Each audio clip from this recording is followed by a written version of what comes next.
Brecker, my brother. Nick, good to see you. Welcome back to our podcast. That's right. Well, yeah, it's the summer's over. At least here it has been raining for like 3 weeks. Yeah, and summer's over, and we haven't talked. I haven't talked with you in like weeks, a month. I miss you, man. How was your summer? You were sitting in France eating the grapes, having your boys run and grab you wine and whatever, cheese. Well, the wine is true. I ate a little bit of cheese, no grapes. No one was running around fetching me anything. They must have listened to the podcast. No one was willing to serve me anymore. I had to do everything myself. Oh, geez. How are your vegetables? Did you grow some okras or whatever? Well, my okra, my vegetables, I'm not a farmer. I try to be a farmer, but, some things work. I have beautiful tomatoes. Right now, I was just eating beautiful tomatoes yesterday that I grew, but some things are not growing as well. So I'll figure it out. I'm learning. I set myself a little nerd project because I always wanted to solve a Rubik's Cube. Oh, I could do that. Yeah, well, you can, but I couldn't. So I learned the algorithm this summer and sort of managed, and now I can do it. And I'm very proud of myself. You could solve a Rubik's Cube. Good work. Yeah. Well, that's not even your main accomplishment. You sent me your time for the triathlon. You're a badass, dude. You just woke up one day and decided you're going to go train for a triathlon. Well, it was my bucket list item, and I figured before I get as old as you are, I better get over and done with it now because my knees are not going to get better. So, I trained for a triathlon and ran it and survived, I guess. Yeah, absolutely. Good work. That's impressive, my brother. I did not. So what I did is this summer, I decided, I've always worked out. I've always done stuff, and I was just losing some steam. So I'm like, you know what I'm going to do? CrossFit. Here in my old age, I started doing CrossFit. So now, 3-4 times a week, I go to a CrossFit gym and throw weight around and do all kinds of stuff. And I'm sore all the time. So that was my big physical activity. But tell me this as a European, so did you take any time off?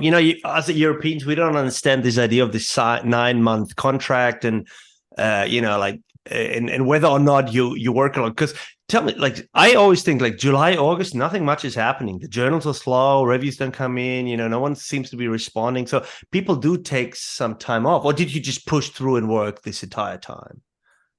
Well, I mean, when you say take some time off, I just dropped a couple of girls off at various universities the last few days, right? And I did 0 work there. That was like 3-4 days.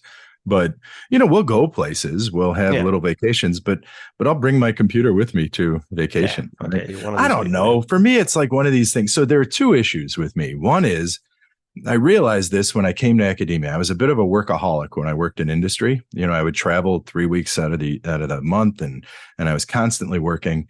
And then I'm like, okay, I have kids. I'm getting my PhD. I'm going to dial it back. And then I was a workaholic. If you're a workaholic, you're going to be a workaholic no matter what you do. Yeah. And but the other thing with this academic stuff is, to me, most of it is not work. I mean, sometimes it is. Grading is when you're doing the 3rd revision of a paper that you never want to see again. That's work. So some of it is a slog, but you know what? It's actually fun, a lot of it. Yeah. I like reading articles, right? So to me, that's not like a horrible thing to do, is to read articles and take notes about them. I actually like writing. So I don't. And here's the other thing. It's not like my work goes away. It's not like if I take a week off. Yeah. I didn't have to do a week of work. It just stays there and waits for you. It stays there and waits for you. So if I can chip away at it a little bit when we're off on vacation for an hour or 2 here in the morning before other people are awake, I do that. But no, and it's our national work. You work in America. It's our pride, right? Calvin Coolidge once said, "The business of America is business." Right? That's what we do. That's our national identity. And the businessman is always working. So even if we're not in business, which academics are not, that ethic, right? Max Weber, the Protestant ethic, that ethic is there. That's a foundation of the U.S. And fair enough. I mean, I agree with most of what you said. The only thing I would add to this, I do see to it that in summer, I literally leave my laptop at home for 2 weeks. So that's what we did as well when we went to France. I literally don't bring it. Still have my mobile phone though, right? You can still, check emails or whatever, but no laptop. I literally leave it at home. So does my wife. So and that's good. And usually at the end of these 2 weeks, I'm like, all right, ready to get back. It's just a little recharge, right? It's not like a 6 weeks, no one does anything. And the rest of the thing, everything naturally slows down and there's no grading and no teaching involved. And that alone just frees up so much time. And you can think. With the writing, I found it slow going. The funny thing is once you get back into it, Like this is for me like a week ago. Now I'm back in the flow. Like now I'm really productive, but only for the last 5 days or so. Before that, it was just like I see that I get my reviews out and I do this. And we were running we are running a special issues and registered reports, right, in the quarterly, and the proposals came in, so we had to deal with them. So all this sort of stuff we did, but it doesn't fill up, your week to the extent that it normally does, right? Yeah. So that's what I want to talk about today, Wrecker, this whole registered report thing and everything. So, all right. The other thing I did this summer is I went to Academy of Management, which we're going to get you to one of these times. When you're done with South of France, we're going to send you maybe to Chicago next year. So next year it's in Chicago. And I promise you this. Well, I can't promise you, but I'm hoping I can talk my people into having a nice Notre Dame reception because Chicago's right in our backyard. Yeah, it's next door. It's going to be Chicago in August. And I'll tell you what, that Academy of Management CTO division stuff is so cool. I'm like a kid in a candy shop when I was going through it, right? There's the computationally intensive stuff. There's like social network analysis stuff. There were tons of experiments being submitted this year. Online experiments or others? A lot are online. There were some lab experiments. They were around people interacting with like robots and AI. And so there was a lot of the human. Yeah. So, and they were fun. Those sessions were packed. All of the PDWs were packed with standing room only. We have to get bigger rooms next year. Yeah, I heard that actually. And it's such a wonderful place because there are like qualitative ethnographers, in a room with now CTO is starting to get more and more kind of computer scientists, machine learning people, and they're in the same sessions, they're in the same rooms. It's a fun place to be for people like us who like to talk to both worlds, right? So I'm going to get you out there next year, and people who listen should start thinking about what they're going to submit in January. The deadline is going to be January, and including PDWs, which are these professional development workshops. Well, I reviewed several papers for you this year, right? And I think I wrote you an email afterwards saying like, hey, you know what, this lot, I can't remember, it was a lot of papers. I was like, they're pretty damn good. That was nice, interesting papers. Cool. It was so remarkable to the extent that I felt obliged to send you an email about it. So that says something, right? Because we review for stuff all the time, and not all the time you think like, hey, this is a nice lot of papers, on average. And you look at, we had 10 best paper sessions. So you're allowed to take a certain percentage of them and put them in the proceedings, right? Yeah. Not all the papers go in the proceedings, only a small percentage. And there were like 10. And if you look at those 10 that made it, there's like an econometrics paper, a couple qualitative papers, conceptual papers, experiment. It's like, it's really fun and diverse. Anyway, we're not here to talk about CTO and do a commercial. When I was there, I did a talk. And in order to do this talk, it was around my computationally intensive theory construction stuff.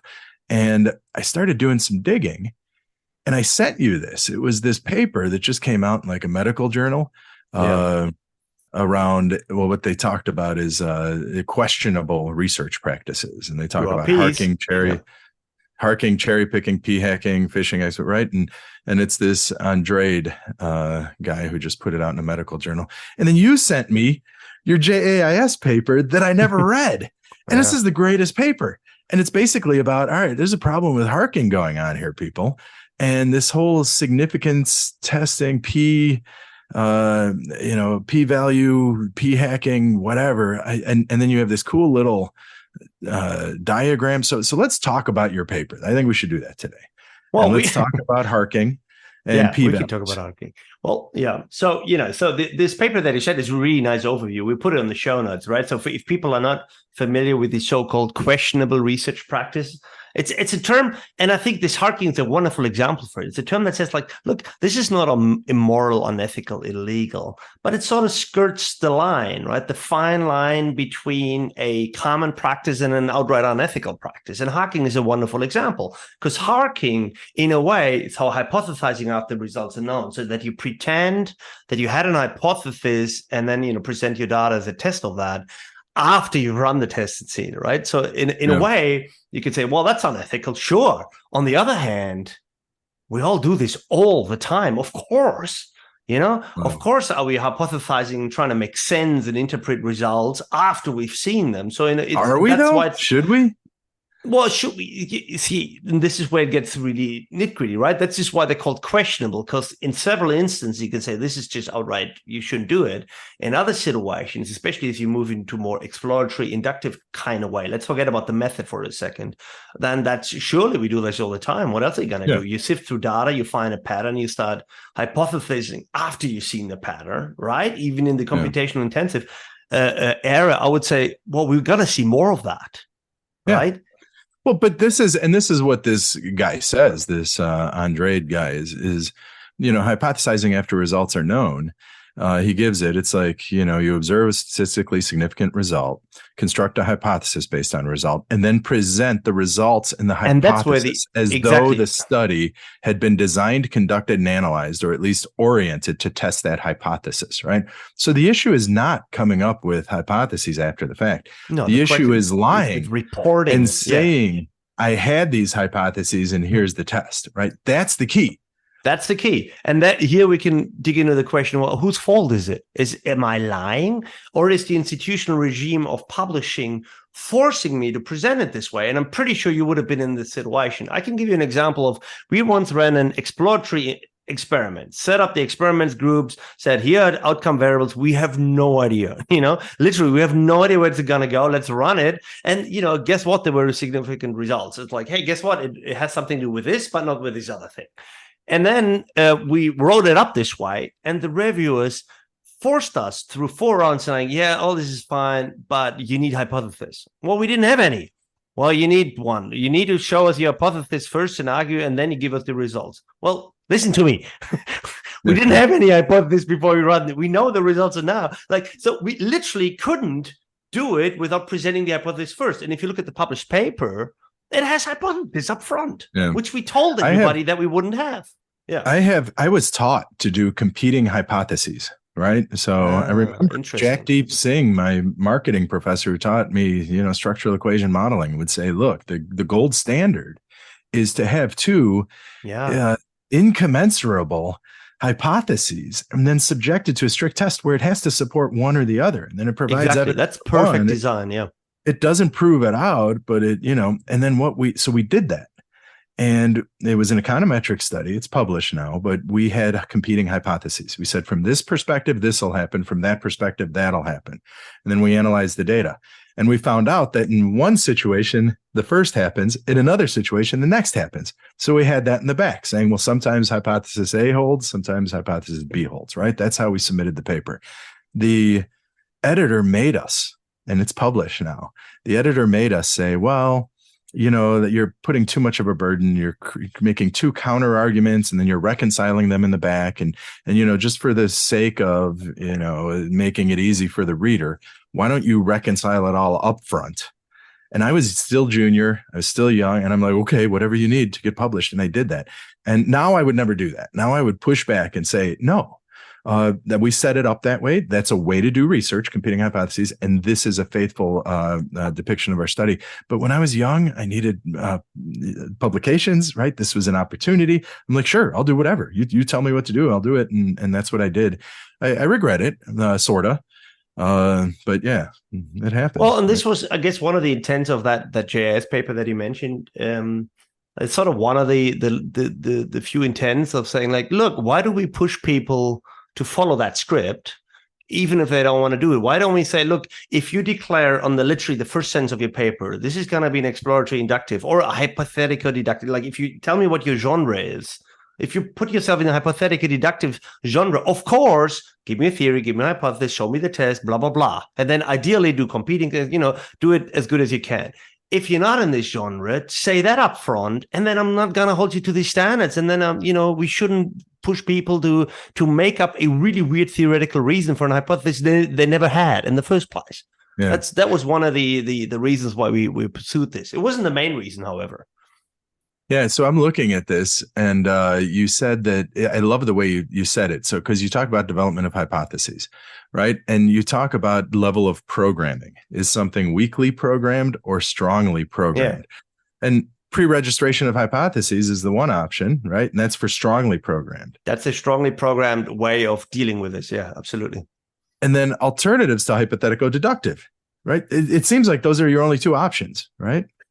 Well, yeah, exactly, right. So I mean, like what you see also in other fields is they enforce pre-registration. If you're in medicine, you have to pre-register your study. End of story. And that leaves very little room for these sort of alternative scripts, right? Keep in mind when we wrote this paper, this Grover Litton paper on the mid-range script and seeking alternatives, that was just out, like it was a year old or something. It was like, well, they're right, they have a point. We need to allow for different types of scripts because it has this vicious circle. There is this strong and it's the script and it's strong, and then what the editors say, like all the readers are familiar with this, so we're looking for it, and all the reviewers are looking for it. So but it sort of eliminates alternative modes of theorizing. So one way out of this vicious circle is to say, look, we're following a different script. And one thing you could do is say, like, look, identify upfront saying, hi, here's my paper. It's not going to follow the script. So please don't judge me by the standards we associate with the script. That's weakly programmed because it's sort of like a could do thing, not a must do thing. The pre-registration is a must do thing. And it, jumping forward a little bit to if you're hypothetical deductive. So wait, let's be organized. Let's start. Let's start with hypothetical deductive. Okay. Which is, we've all been trained in it. You generate hypotheses, you test them. So let's start with that.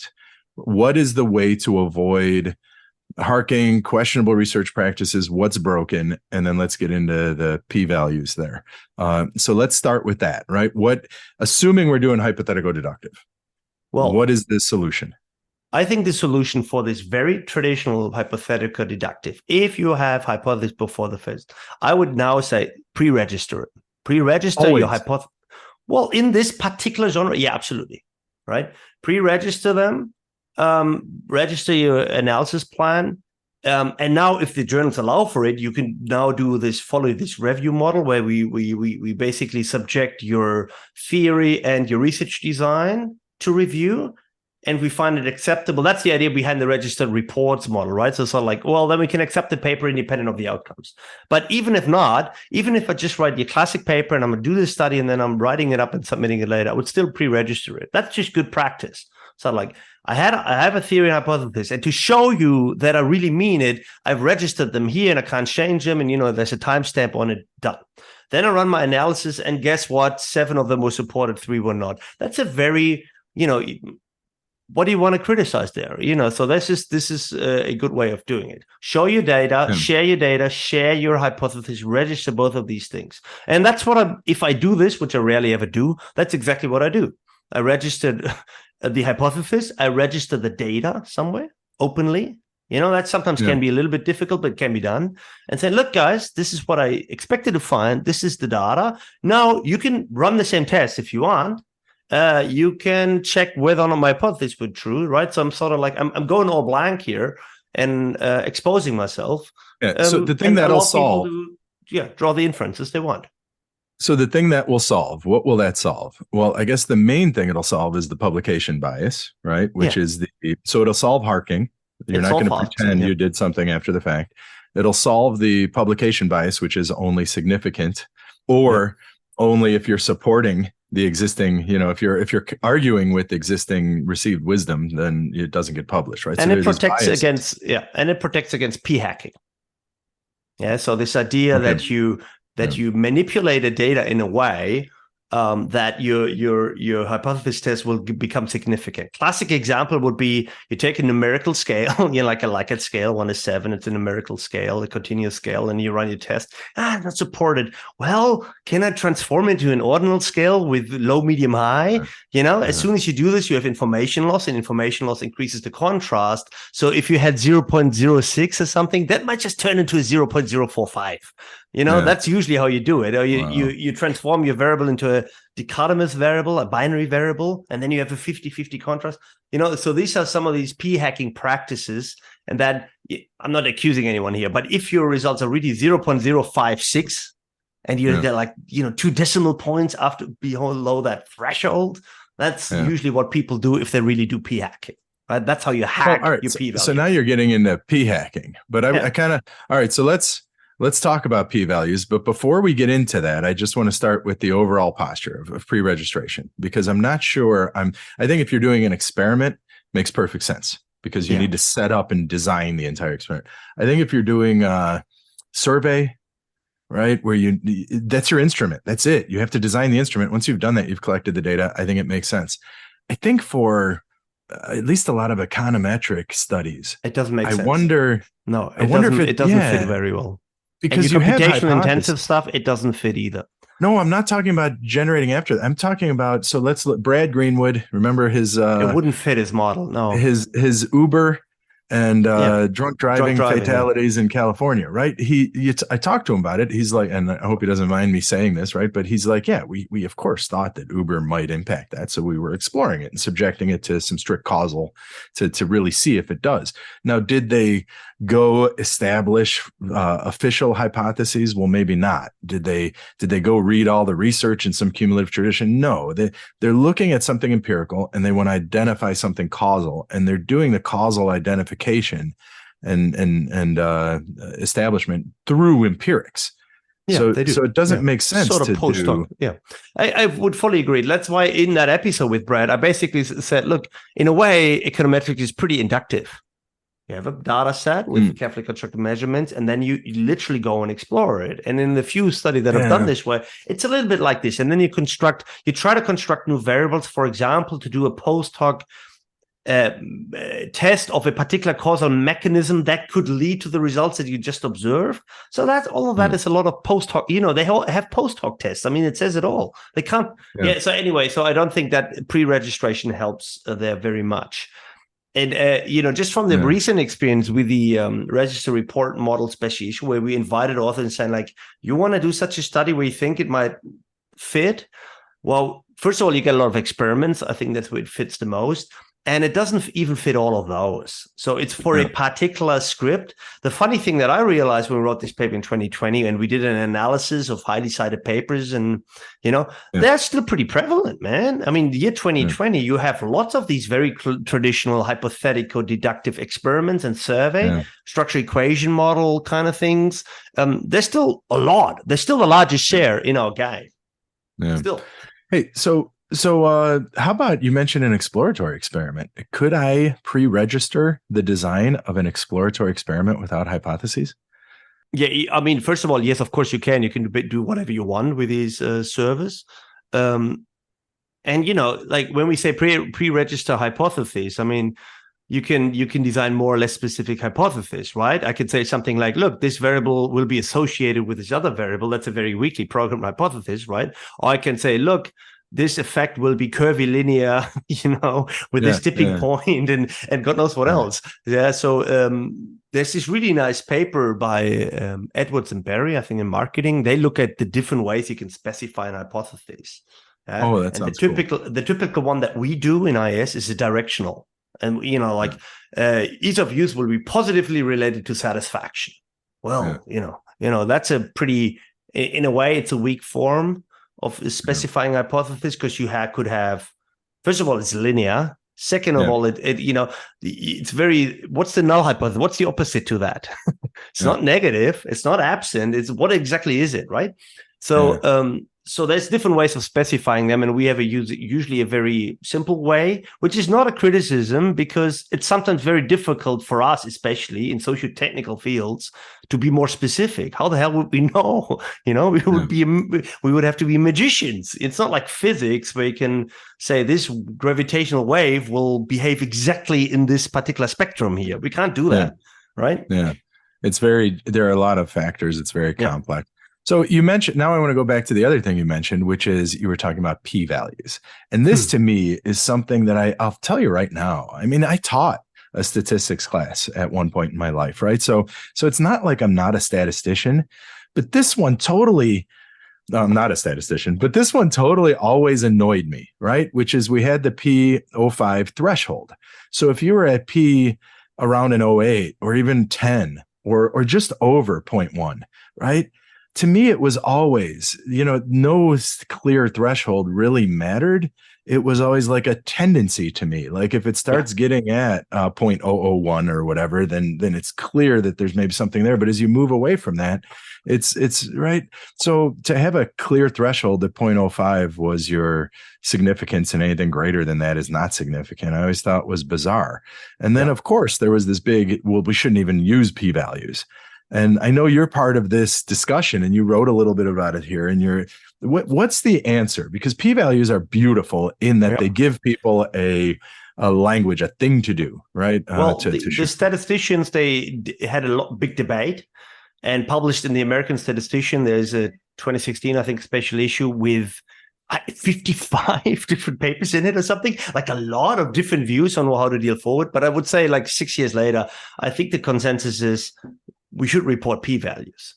Simple. It's a very simple. No, wait, I'm not done. It's a clean, simple, quite meaningful statistic.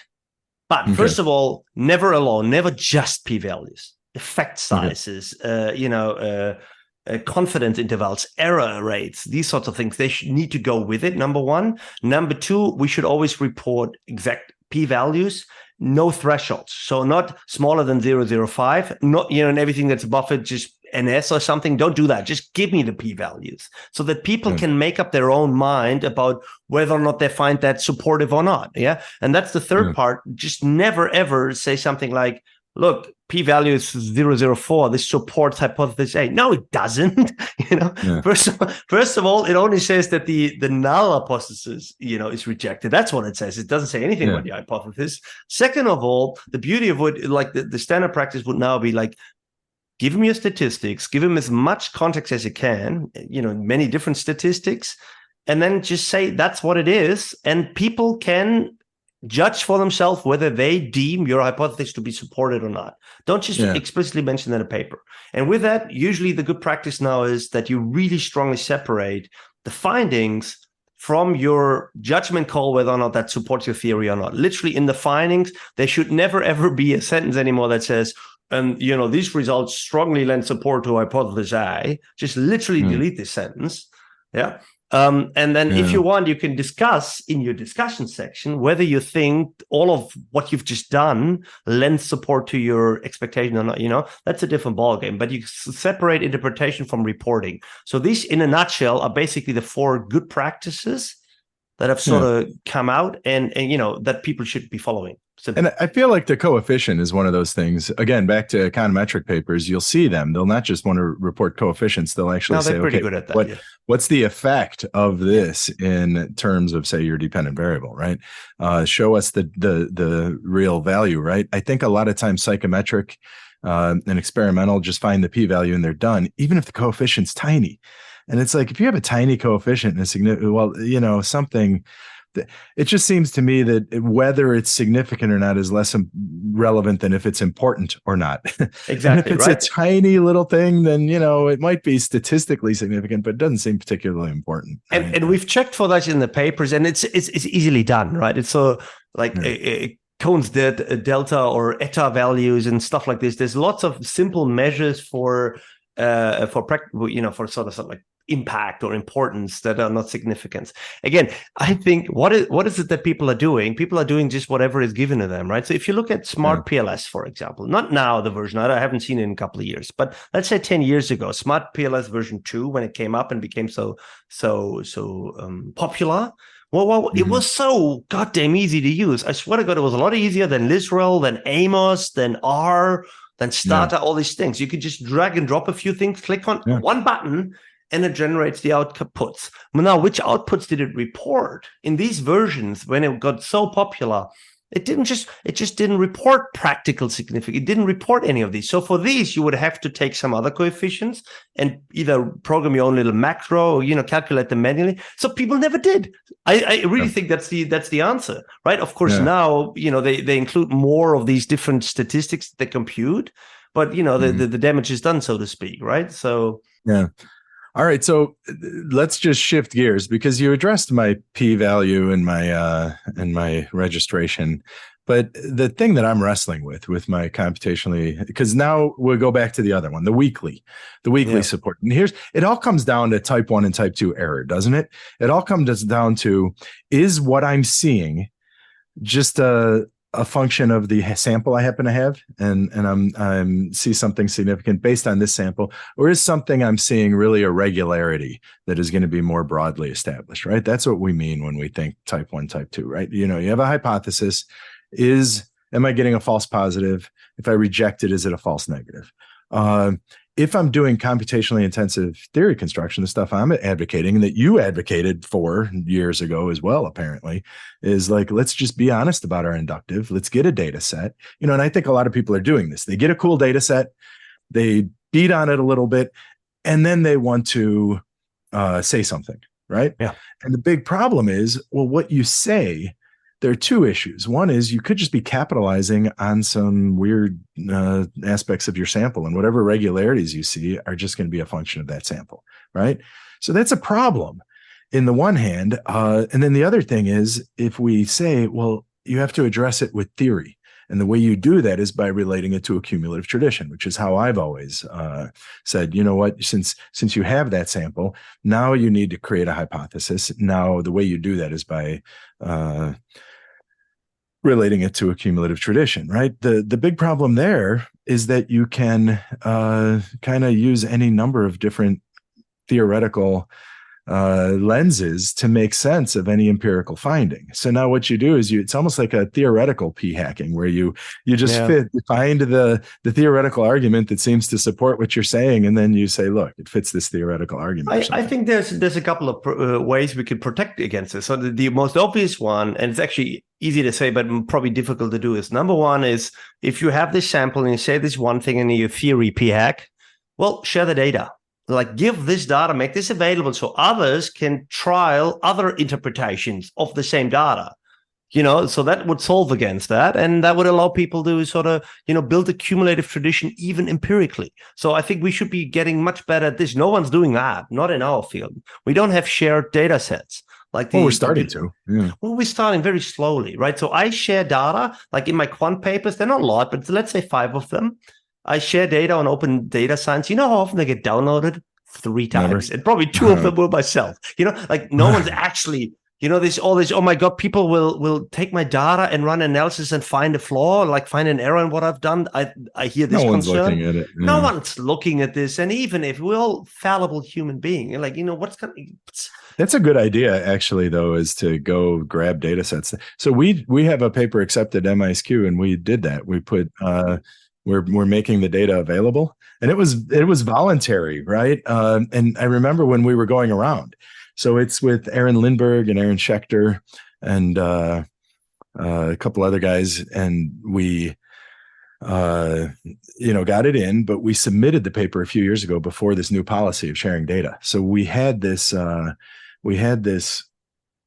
conversation online, and one of our arguments was, well, it's a good thing to do. We have the data. We might as well. Your old guy Phil Hennel, who used to work with you at Cologne, he has all the data sets. He's like, it would be really easy to put it up there. So we were just like, why not put it up there? Why not put it up there? One of our arguments was, well, if nothing else, it might get get people to pay attention to our study a little more, because then they'll use our data, and then they'll have to cite our study when they use our data. Well, it's really easy, right? So these open data server, they basically assign a DOI to your data set. You can cite it and whatever else. Like, no one ever does that. Like, literally no one ever does. But anyway, so I've had 1 or 2 examples where people came back and said they replicated the study and found the same results. So, so that's number one. The other point I wanted to make about this. So I think we would be better served by actually publishing more, and maybe erring on this type 1. Like, we're publishing something with a pattern that turns out to be idiosyncratic or random or by chance. I think, and I said this a couple of times, I think we're too strong on type 2 errors. We're so concerned that we're publishing papers that I think we're erring by not publishing papers that we should have published, and I would put them there. What's going to happen? Yeah. So I think at the same time, everyone's saying, well, we have all these theories of digital transformation. We don't have a lot of data. We don't have a really big data set on this. Well, let's publish those data sets. Let's publish the papers that are not the strongest in theory, but that have really good data sets with empirical insights, and maybe run the risk of running a type 1 error, but we're certainly not going to run in type 2 error in publishing.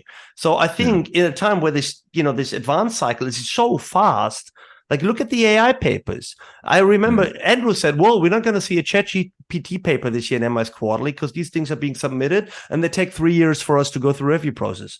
And I was like, why? Why did can't it we take say, so long? why can't we just, because it's happened so fast and it's people want to see these outcomes and they want to see an MISQ paper on ChatGPT. I Well, swear and to that's God. Surely there's a paper we can publish this year. That's got to be possible. So I mentioned CTO, and we did it in our special issue. We showed you can publish things in a year, high quality. Won best paper of the year at MISQ. Yeah. I think we spent too much time with upper level revisions that do nothing. Any of the paper that I just said, De Quebe was a wonderful senior editor. It got accepted. It's accepted this year. It hasn't materially changed in the last 2 rounds. Yes, we tweaked some things here and there, but I'd say for over a year now, we've 2 revisions in the last. And it'll be out. And it'll be out in 2024. Let's be honest. Yeah, and it didn't materially change in the and why? Because we have this culture of making sure that we, let's get it out. And the thing I love to use as an example is, this algorithmic aversion. A lot of the experiments that are done are how do people relate with robots and algorithms and stuff. And if you go look at the Dietborst paper in 2015, Management Science, it's one of the earlier, at least in business, that's algorithmic aversion. It's been shown to be pretty wrong in a general algorithmic aversion sense. It's pretty much a niche, narrow, and they've done so many papers since then. There's this woman in Georgetown, I forget her name, but she's doing algorithmic appreciation now, which shows that, in some situations, so it's clear that sometimes people like algorithms, sometimes they don't, and it's pretty damn nuanced, and there are all these, but that doesn't mean you don't publish the first paper. You publish the first paper, then you publish a follow-on paper, then someone else publishes. The discourse is supposed to happen in the journals. It's not supposed to happen in the review process. You're supposed to say, okay, cool topic, cool data, rigorous, publish the damn thing. And now if there's a problem, if there's a moderator, if there are robustness check, if we want to extend this, let's do it in the journal. Right? Let's have another paper publish that, then another paper. On the same data set. A discourse. Instead, all that discourse is happening in the review process. It takes 4 years to get these things out. You water them down so much oftentimes so that you're only saying the minimum thing you could get away with saying. So you make them less bold, you make them less interesting. It's broken. And I think you and I can change it, right? Well, we can change it. Yeah, it's difficult to change it, right? If you're a little gear in the system. But one more thing about this, I think it's even more prevalent today now that not just nerdy academics, but the entire world is getting a glimpse of technological speed of advance. Now, like everyone, like millions or billions of people are seeing what the difference is between ChatGPT 3, 3.5, and 4. We see how fast this goes, and we still haven't seen a bloody paper on any of these versions. We have a lot of these opinions and stuff, but where's the first good damn study? And I want to wait till 2026 till the paper about ChatGPT 3. It'll be completely irrelent by then. So I do think it's in the paper's in archive, or it's in right? That's where it is. Well, to be honest, I haven't even seen them there, but so I've seen a couple. I do think that we need. More than ever, we need to work on this timeliness, first of all. And secondly, we need to be a little bit bold, like editors. Yeah, I keep saying this. I find very few instances where I'm actually at a paper and saying, like, I can't accept these papers either after round 1. So it's a big systemic issue, right? So, so it's difficult to change, but we still need to work on this. And we still need to work on myself, like, make sure you don't run into type 2. In case, rather publish it. Yeah. Right. And I think you remember we talked to Vladimir, who was the first to basically say, like, in case, vote for the authors. Yeah, I don't have a lot of experience with JMIS and that, but if he speaks up to this word, that would be super cool, right? If he gets papers out quicker, that would be good. I don't see what the harm is. It's a PDF on a web page. Seriously. And a data set, it's an Excel spreadsheet on an open site. Who cares? If it's wrong, we will find out if it's wrong. We even find out if it's dredged and altered and fabricated. We have entire organizations whose job it is to filter out, bad research even after the fact. So I wouldn't worry about it too much. I would just get it out. Let's get outcome. And then we should probably wrap up, but I have to say that you've heard about this Stanford president, right? Stepping down. And you know what? It's one of those things where he's running a lab. He's got a bunch of collaborators. Right. He just trusts his collaborators with the data and stuff. You could totally see that from the guy's perspective. And I've done, as a matter of fact, the paper I just talked about, Phil Hennel is the one who collected most of the data. Right. He and Aaron Lindbergh, and then Aaron Schechter and Aaron Lindbergh are the ones analyzing it. I What actually did you didn't do? analyze. What did you? I didn't analyze the data. I'm not sure what I did. Kalle Lutonen was on the paper too. I'm not sure. So he and I don't know, we supervised, but they were hands on, and I trust them. Right? They did it, and I think that's not quite comparable. I mean, if you run a lab with 200 students, 150 of you maybe you've never met them. I mean, these are people, including Phil. You've known him for 10 years. These are people that you know for a long, long time. But they could have faked the data, and I wouldn't know, and then I'd have to resign if Phil and Aaron decided they're going to fake the data. To be honest, like I think this level of post-publication review that we have with, I would be. My advice would be, well, just even if you're slightly uncertain, just stay away from that, because it'll come out. It'll come out.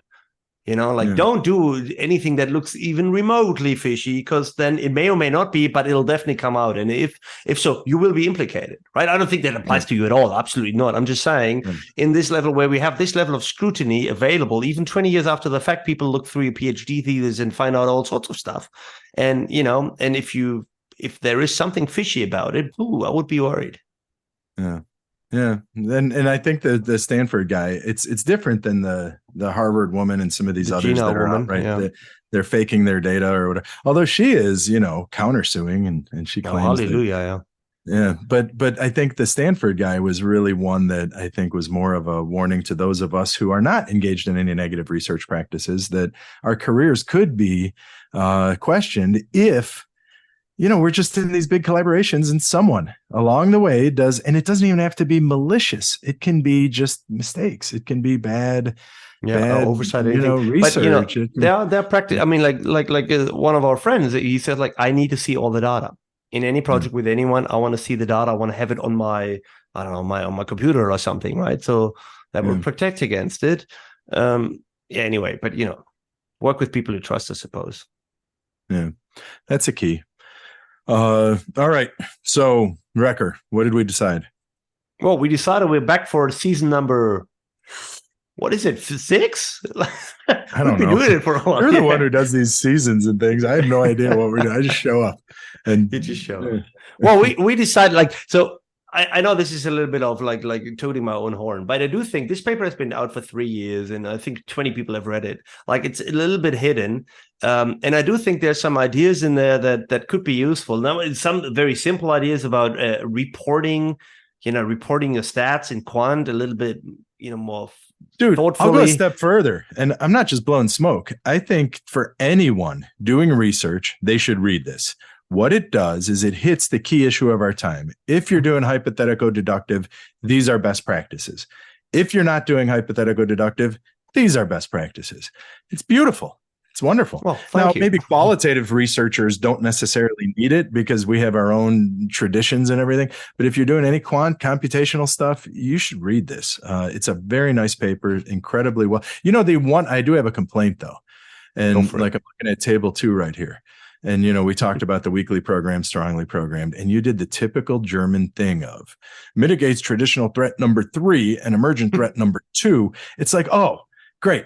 I don't know what emergent threat number 2 is or whatever threat number 3. You give it numbers, then you got to go back and see, well, what was it threat number 2 again? And what you're saying, I should have used abbreviations like mitigates the threat of NBWST. No, no, please no. That's even worse, because that's what they do. They create 50 different acronyms and then put them in. I don't have capacity to remember more than 1 or 2 acronyms per paper. And I don't have the capacity to remember threats, right? You got to do a better job of guiding us through what it mitigates. I mean, I don't want to have to go back and index which threat. But other than that, that's the only problem I have with this paper, because I never read this before. I think it's beautiful, my brother. You occasionally do some good research, clearly. That's just like a perfect closing statement. You did it. No, you did it with this guy, Willem Mertens. So yeah, clearly Willem is a he did guy. The work and you supervised, right? Is that what really happened? Well, no, he was my PhD student, and this is a little side project from his PhD. And by the time we wrote this, like, he wrote the one version that we sent to a different journal, we got rejected. And then he said, like, that's it. Fuck it. I'm out of here. And then he took a job. Like, I think I told this story before. He was You went to he's Belgian. He's from Belgium. His wife is in psychology, and they finished a PhD at the same time. And by the time half a year into their postdoc, he was working on 4 papers, had 3 rejections to his name, and sort of like, well, do it this, do it differently, blah, blah, blah. She had 5 papers published. Sort of like stupid theory, like this is what we did, this is what we find, end of story. Like literally half a year, bam, bam, bam, bam, her PhD was published, and it frustrated him. And it's like, why can't we be like that, right? Well, yeah, but at the same time, at least in the U.S., I don't know if you have this in Germany, but in the U.S., the business school is much tougher to publish than psychology, for example, and it's a different thing. But we also get paid double. What's a new assistant professor in a business school? I don't know double, but significantly more than outside of the business school, except for maybe a couple of fields. So there is a. Do you have that in Germany? Like, is there a difference in pay between different fields? There might be. It's hard to get this data in Germany. I think there would be. Yeah, I'm pretty sure that you would make more than a history professor or something. Okay. All right. Well, we're on to another season. We have to come up with some good things to talk about. Maybe some good guests. Let's get some more guests. Absolutely. Some more guests, some more topics. As usual, let us know. Oh, we got one comment based on the last one where we made in a side remark. We said we should talk about books that everyone should have read. We should do that. You want to do that one? Okay. Sure. All right. We'll do that. Right. We'll do that next time. Nick, good talking to you as usual. You too, man. See you.